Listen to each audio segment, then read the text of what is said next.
Indiana Universitetində hər 3 ildən bir 10 gün arfa beynəlxalq müsabiqəsi keçirilir. 2010-cu il müsabiqəsində dünyanın 19 ölkəsindən 39 arfa ifaçısı iştirak edir. 25 yaşlı Lena Maria Bochberger Almaniyadandır. O deyir ki, arfanın səsi onu 6 yaşı olarkən məftun etməyə başladı.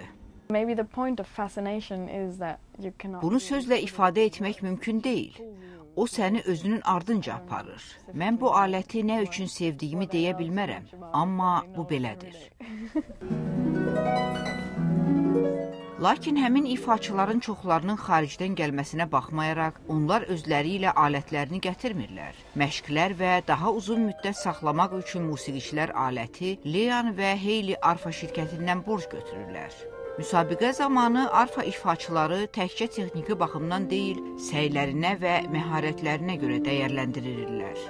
İfaçılar onlara təqdim edilən siyahıdakı 20 musiqi parçasından seçməli və ifa etməlidirlər. Bu, beynəlxalq münsiflər heyətinə onların ifalarına qiymət verməyə yardım edir və beləliklə ifaçıların sayı yarıya inir.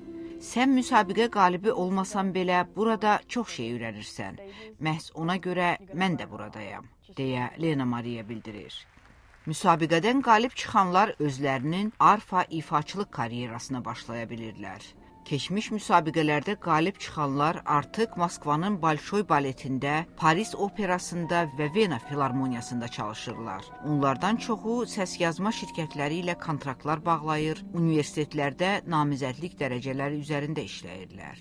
Indiana Universitetinin məzunu 28 yaşlı Marianna Meyer öz bəxtini ikinci dəfə sınayır.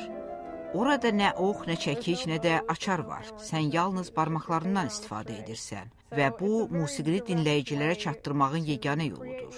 Bu ilki müsabiqənin mükafatları Fransa, Rusiya və Yaponiyalı arfa ustalarına verildi. Vaşinqtondan Nərminə Cəlal qızı, Amerikanın səsi.